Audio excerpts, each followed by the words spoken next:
Estamos listos para partir nuestra conversación de esta mañana. En Voces del Poder nos acompaña Aldo Casinelli, cientista político y director de la Escuela de Gobierno de la Universidad Autónoma de Chile. ¿Cómo estás, Aldo?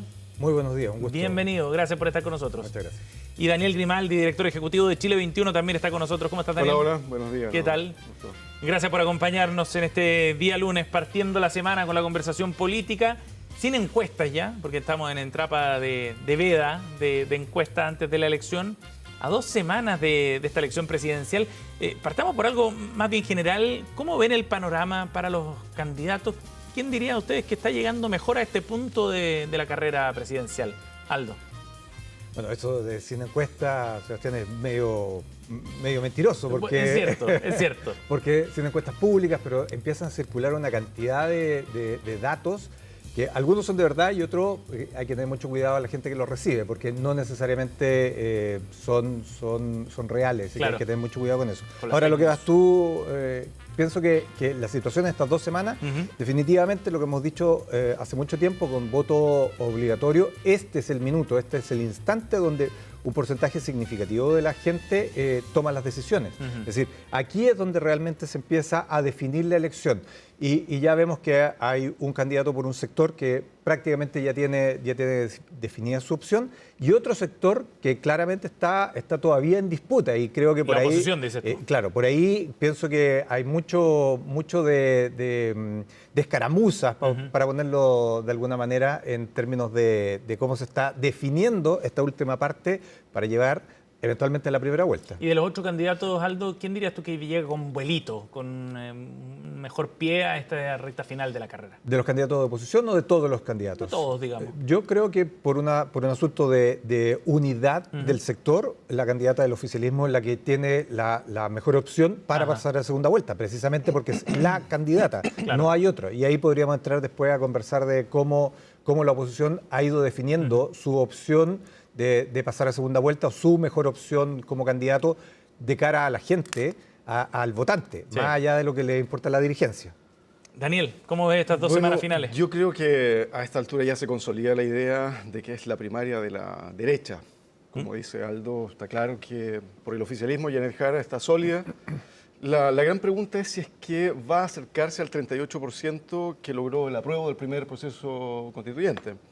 Entonces ahí ella tiene un gran desafío. Primero, ir más del 30% que tiene de apoyo el presidente Boric, que serían los más fieles al gobierno, y acercarse a ese 38%. Si lo pasa, ya sería un fenómeno mucho más interesante, y hay algo más importante detrás de Janet Jara.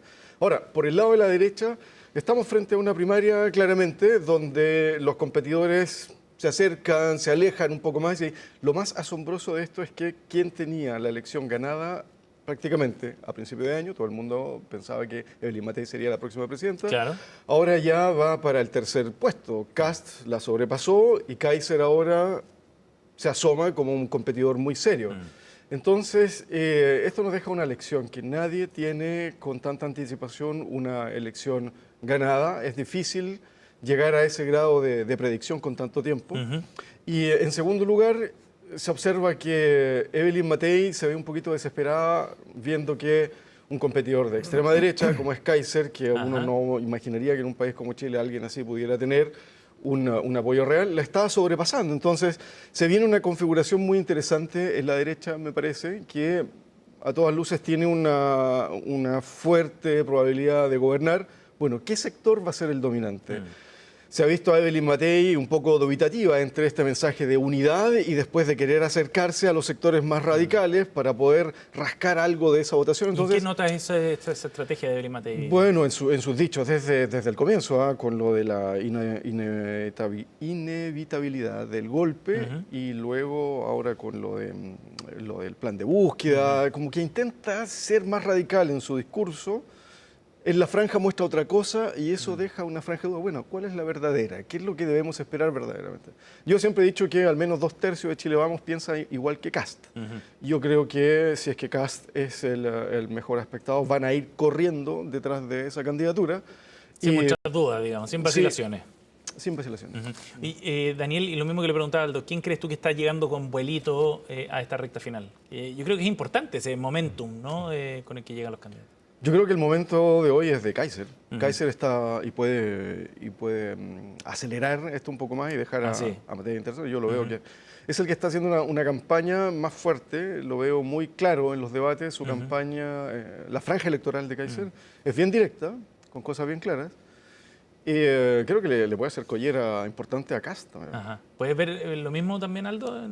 Es importante lo que está haciendo Kaiser y además tenemos dos momentos cruciales que se acercan. Sí. Un debate mañana de Archie, que es muy importante porque la radio, el sistema de radio cubre todo el país, claro. y hay zonas donde es sumamente relevante ese diálogo.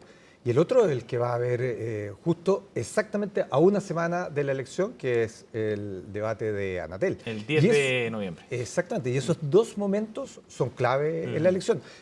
Con voto obligatorio, donde está toda la población, insisto, en esta lógica donde tú empiezas a juntar a toda la gente que empieza a tomar conciencia de que tiene que definir su candidato, porque una cosa son las preferencias. Sí. Yo puedo tener preferencias y la gente va armando eso hace mucho tiempo, va diciendo, mira, a mí me gustaría que... Y por eso hay otras preguntas en el tema de la encuesta que uno podría estar mirando.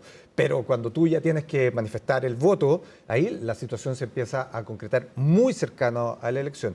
Y en ese sentido, obviamente, Kaiser tiene buena opción de seguir aumentando su valoración. En todo caso, qué difícil es leer este escenario con el voto obligatorio, ¿eh? Es muy complejo, porque distintos encuestadores lo plantean, que se han visto cambios dentro de algunos votantes a los que se le hace seguimiento, por ejemplo, y que pasan de un punto a otro en el arco político, en función de algunas cosas más bien coyunturales. Ahí hay varias cosas, diría yo, que se podrían decir y que son más profundas, pero que cuesta mucho explicarlo en un medio. La sociología electoral te muestra que, finalmente el voto es una decisión en la Cámara que se toma individualmente, que tú dices, sí, voy a votar por este, pero la decisión de votar anterior a eso es colectiva.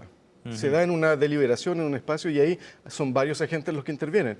De ese grupo de un poco más de 5 millones de nuevos electores que van a entrar, ellos tienen gente que vota, que tienen cual más, cual menos cercano a esos núcleos, pero amigos, se discuten algunos de esos. Colegas. Y la otra cosa son las encuestas. Yo tiendo a pensar que mucha discusión de encuesta tiende a ser una especie de profecía autocumplida. Entonces, este ranking, la necesidad de rankear todo el tiempo a los políticos, entra en la gente y toman decisiones también en función de ese ranking que le entrega, que no necesariamente es algo que se condice en la realidad. Sí.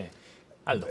Hay un elemento ahí en los estudios que es la convicción del voto, que es muy bueno analizar. Que es cuán convencido está alguien en función de la opción que tiene.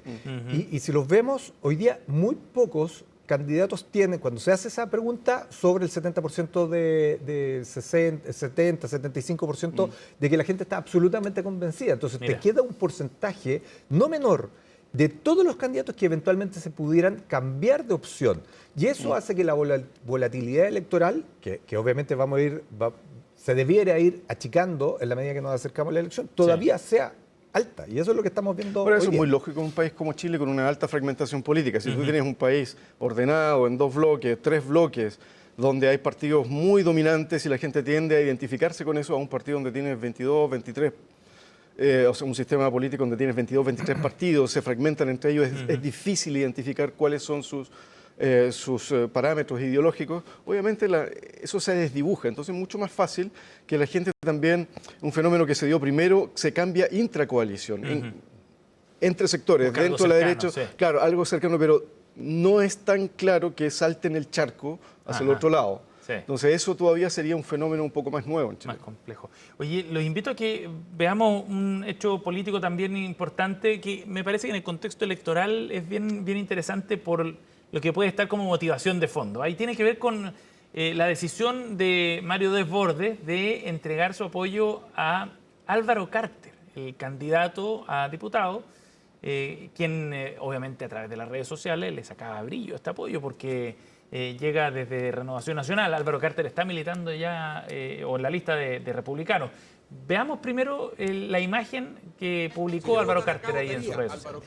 Fuimos diputados juntos, lo conocí en el Congreso, trabajador, inteligente, estudioso, jugado por la gente en los temas sociales, en los temas de defensa, en seguridad. Le pido a la gente de este distrito que siga apoyando a este gran diputado y lo reelijan con una gran votación. Por eso, este 16 de noviembre, te pido por favor, vota y apoya a Álvaro Carter, mi diputado. ¿Qué es lo llamativo de esto? Que Mario Desbordes le entrega su apoyo a Álvaro Carter en desmedro de Jimena Osandón, que es la candidata en ese distrito, el distrito 10, de su partido de Renovación Nacional. Entonces deja de lado a Jimena Osandón y le entrega su apoyo a Álvaro Carter, que va por la comuna de La Florida, Pirque, La Pintana, San José de Maipo y Puente Alto. Perdón, es el distrito 12, es el distrito 12. No es donde vota Mario Desbordes. De hecho, él dice, si yo votara acá, votaría a Álvaro Carter. ¿Cómo lee todo esto, Aldo? Bueno, ahí hay dos elementos que pueden ser interesantes de analizar. Uno es la cercanía personal que se tiene entre los candidatos, pero lo segundo también, que es cómo se empiezan a distribuir los apoyos con mira a lo que viene después de la elección. Eso. Y ahí yo bueno. pienso que es lo que está pensando el alcalde de Santiago respecto del próximo gobierno, básicamente. Y cómo ese gobierno puede ir generando apoyos y mejores relaciones dentro de las distintas coaliciones. A ver, si es que llega a ganar uno de los candidatos de la oposición hoy día, sea Chile Vamos o sea de la lista de republicanos, claramente van a necesitar coordinar apoyos con las distintas coaliciones. No hay ninguna posibilidad. Y algo que hablamos al principio, esto se ha instalado, como decía Daniel, la primaria de la oposición, claro, o del sector de la derecha. Pero dentro, para que exista una primaria, tiene que haber líneas, sectores, tendencias. Y eso es lo que estamos viendo hoy día. Esa hegemonía que eventualmente se puede dar dentro del sector de la derecha. Y ahí me da la impresión que el alcalde de Santiago, Mario Desbordes, está dando unos pasos respecto de lo que viene hacia adelante. ¿Cómo lo interpretas tú, Daniel? Coincido con Aldo, pero agregaría algún otro elemento, que también la política tiene bastante de tribal, de lucha de clanes también, y de aquellos que se sienten un poco rechazados por el nudo dominante. Recordemos que Desbordes siempre se ha sentido un poco alguien que está al margen del corazón de RN, de esa herencia del Partido Nacional. Su condición de ex carabinero también él la sintió muchas veces como un estigma al interior del partido. Y siempre ha chocado con Carlos Larraín, por ejemplo. Por ejemplo, porque esa es como la tendencia del latifundista, de la antigua derecha, lo más clásico. Entonces él está como en los bordes, juega con esa identidad de borde, de clase media, que se hace el espacio en la política conservadora. Y también tienes a los Carter, por el otro lado, que no entran en el nudo identitario más clásico de la UDI. Han sido rechazados constantemente, entonces buscan una alianza más popular, y por ahí hay una cuestión que es una alianza casi de clase también al interior del conservadurismo chileno, y también busca tender puentes, lo veo yo. Y podría agregar algo, o sea, que no nos olvidemos que el próximo año hay elecciones en Renovación Nacional. O sea, por lo tanto, si uno sale de la lógica electoral y empieza a hacer una proyección, por eso digo que pensemos lo que puede ser esta acción respecto del futuro gobierno, pero también de las definiciones que se dan dentro de una eventual elección al interior de Renovación Nacional. Claro, otro ingrediente extra. Ahora, como telón de fondo dentro de todo el sector, está efectivamente la capacidad que tengan de unirse estos tres sectores, ¿no?, representados por Matei, Cast y Kaiser, en la segunda vuelta. ¿Está por garantizado? ¿Se puede dar por garantizada esa unidad o no? Se lo dejo planteado como una pregunta para que sigamos conversando al regreso. Aldo Casinelli y Daniel Grimaldi con nosotros en Voces del Poder. Nos vamos a ir al corte y seguimos aquí en CNN Chile Radio.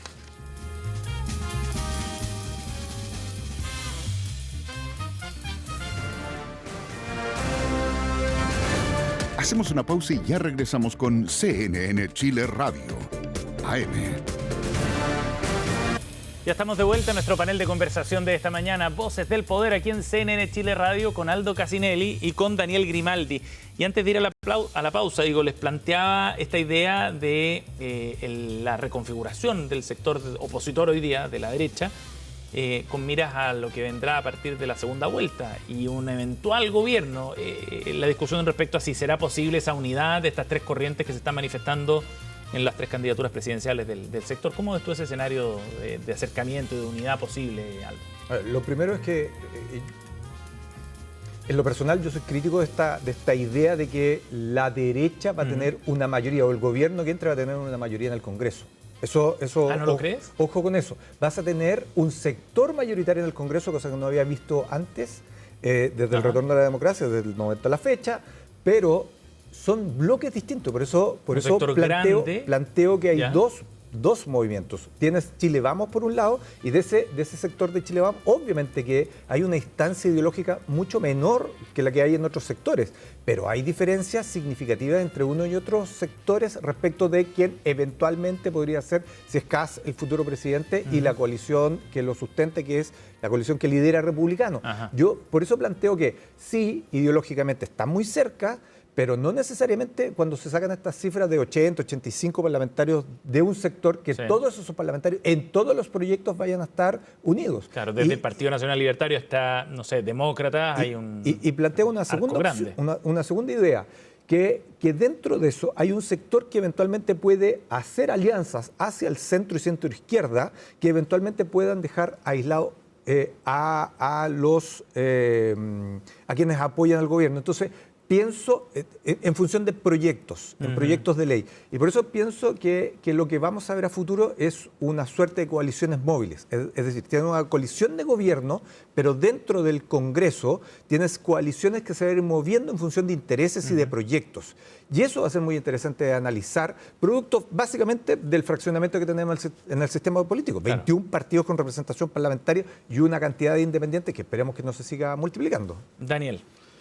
Yo tiendo a pensar que cuando hay tantos partidos políticos, hay tanta fragmentación, hay menos tendencia a la unidad. Uno puede imaginar que pertenecen a un gran sector, pero cuando están en el poder, cada cual quiere tomar su cuota de poder y siempre hay más incentivos a la desunión. Recordemos también que estamos llenos de personajes independientes, díscolos, que pueden cruzarse para un lado o para otro. Entonces también se ha dicho, ¿cuánto le duraría una luna de miel eventual a Kast o a la derecha, cualquiera que fuere?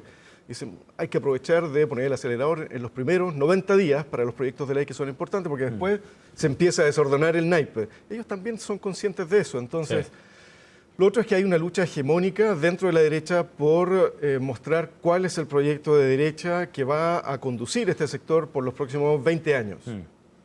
Concordemos que Kast no es nada nuevo, es la antigua UDI. Él mismo dijo, si estuviera Jaime Guzmán en la UDI, tal vez yo no me habría salido. Ahora, eso es pensar que la política tampoco cambia con el tiempo.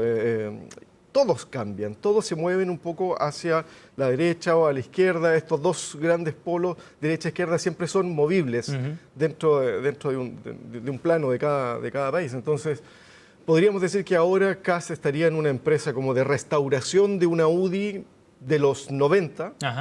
Y Kaiser sería para mí un fenómeno mucho más nuevo ligado al fenómeno Trump, a Milei, Vox. A Kast no lo veo en esa deriva, pero sí tiene ahí un punto en que quiere hacer valer eso y ahí yo veo un punto transformador en la derecha chilena. Es mucho más en Kaiser, eso es un fenómeno nuevo.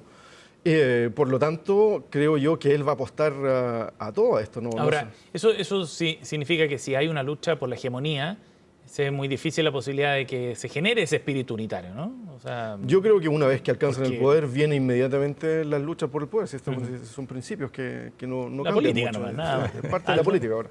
Sí, y recordemos una cosa que es bastante interesante en términos políticos. Y hay dos formas de que los liderazgos, los grupos, los movimientos y los partidos políticos y coaliciones se acerquen a la política. Uno, para acceder al poder, tienes que tener mayoría social que se transforme en mayoría electoral, porque tienes que ganar elecciones. Pero hay otros que les interesa no necesariamente ser mayorías sociales y electorales, sino que ser una mayoría que les permita hacer el veto, es decir, darle sentido electoral y con poder a su planteamiento, a su ideología. Y eso corre por otro carril. Entonces tú tienes una disputa, y me da la impresión que hoy día en la derecha tienes esa disputa, que tienes un movimiento que le interesa más, que es más doctrinario, ideológico, como lo quieras llamar en términos fundamentalistas, que le interesa marcar una posición muy dura. Y yo de aquí no me muevo en términos valóricos. Eso eventualmente es veto, porque yo no concurro con mi voto en todas aquellas materias que van en contra o a la inversa, solo aquellas que favorecen mi identidad ideológica. A la inversa, hay otros que son un poquito más dúctil porque lo que les interesa es instalar en términos de mayoría social sus ideas y hacer las transformaciones en términos sociales desde esa perspectiva. Y eso implica necesariamente ser capaz de lograr acuerdo con otros, precisamente para lograr esas mayorías que les permitan aprobar leyes en un Congreso que, insistimos, va a seguir siendo muy fragmentado en un futuro gobierno. Oye, Daniel, y desde el lado oficialista, ¿tú crees que también vendrán movimientos fuertes? Sí, o sea, si hay una derrota, el movimiento va a ser mucho más fuerte, porque son proyectos que traen muchas heridas del pasado. Sobre todo en el socialismo democrático hay una discusión pendiente de hace mucho tiempo, que es la posible fusión de los partidos o una federación, hablan algunos, pero construir un gran polo socialdemócrata, socialdemocrático, pero que se note que es algo distinto a estas izquierdas más espurias, que no tienen una raíz histórica, que no se lee muy bien. Me refiero al Frente Amplio. También hay que notar que dentro del Frente Amplio hay sectores que se han acercado a esta idea de socialismo democrático, de socialdemocracia. El mismo presidente Boric, podríamos decir el ministro Grau también, que han cambiado sus posiciones iniciales fuertemente. Entonces, ahí hay una interrogante. ¿Qué va a pasar con los sectores más moderados del Frente Amplio, con el socialismo democrático, si va a ser posible? Y, sobre todo, la alianza con el sector más radical del Partido Comunista.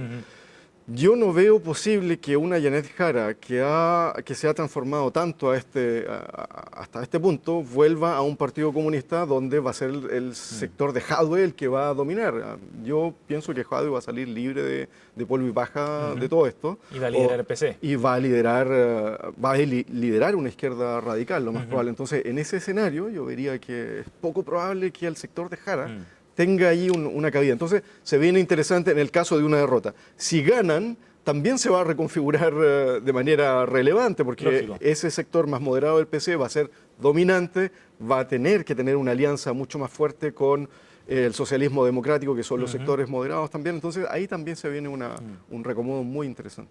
Oye, les invito a que conversemos de otro tema también, y tiene que ver con el Plan Nacional de Búsqueda y la declaración que ha hecho Evelyn Matei hace unos días atrás, a propósito de lo que mencionabas antes, Daniel, de este endurecimiento que a ratos muestra en su discurso la candidata de Chile Vamos. Dijo que para algunas personas el Plan Nacional de Búsqueda no es búsqueda, sino que es venganza. Fueron declaraciones que dio en Radio Cooperativa y dijo que el INDH se ha dedicado solamente a perseguir carabineros. Fueron algunas de las declaraciones que hizo. ¿Hubo respuesta del ministro Cordero, Aldo, a propósito de esas declaraciones? Si ella leyera el Plan Nacional de Búsqueda, se daría cuenta que la afirmación en la cual descansa su posición carece de respaldo y evidencia. Primero, ¿qué refleja esa declaración de Evelyn Matei? Pienso que eso hay que leerlo en clave electoral.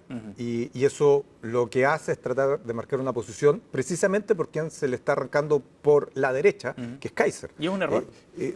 Es que es un error en la medida en que Matei no ha logrado definir desde marzo a la fecha cuál es el electorado al cual está hablando. Y ese es precisamente porque, y lo dijimos aquí al inicio, por un lado endurece posiciones porque el que está subiendo es Kaiser, pero por otro lado tratas de ir al voto más moderado, piensa que ex Concertación lo están apoyando. Y uno de los condicionamientos tiene que ver precisamente con este tema, con el tema de los derechos humanos, con el tema del golpe. Entonces me da la impresión que ahí hay algo que no está resuelto en términos de campaña electoral, que es algo mucho más profundo que una mera declaración política respecto de algo que puede tener convicción o no. Ojo, no estoy evaluando de cuánto ella está convencida de una cosa como esta. Sí. Lo estoy mirando desde una lógica meramente electoral. Siento que se contrapone incluso con su campaña.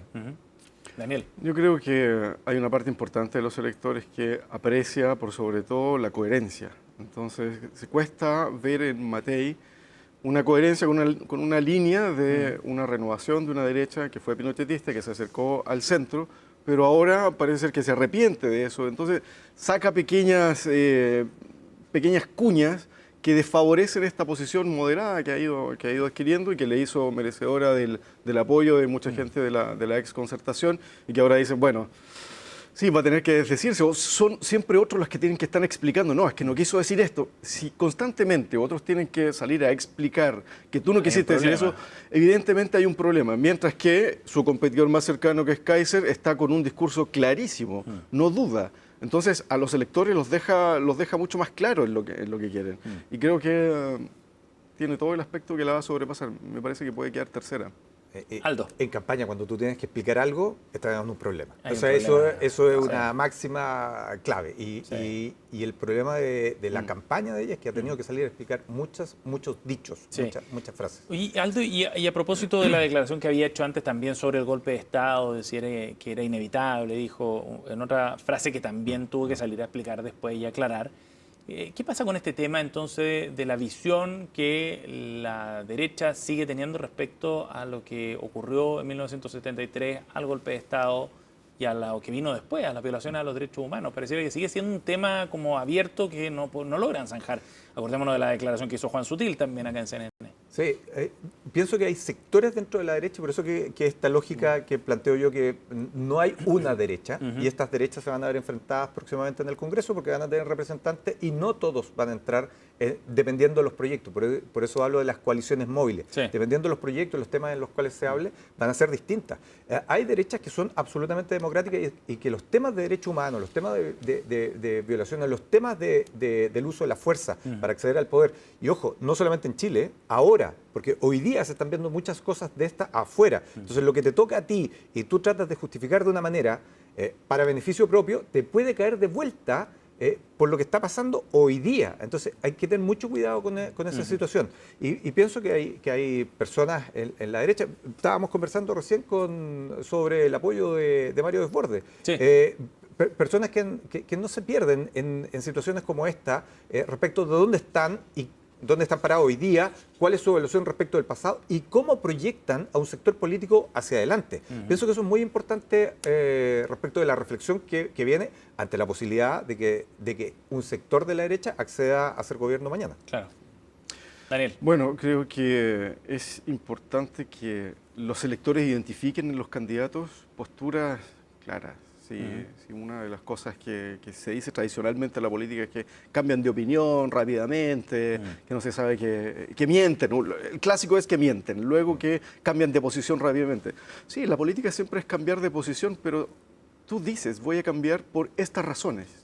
No es que tú camufles una posición que antes tuviste, tú tienes que explicar cuando tú sostienes un argumento y luego vas a cambiar, tú dices, mira, bajo esta nueva realidad, con estos votos que tengo, con estos eventos que está sufriendo el país, tengo que cambiar mi posición inicial por el bien del país, por esto y esto punto. Entonces haces pedagogía y dices por qué, pero no me pierdo que tengo un norte, que es esto, y eso los electores, los ciudadanos dicen, es claro, si uno en la vida tiene que hacer esos compromisos.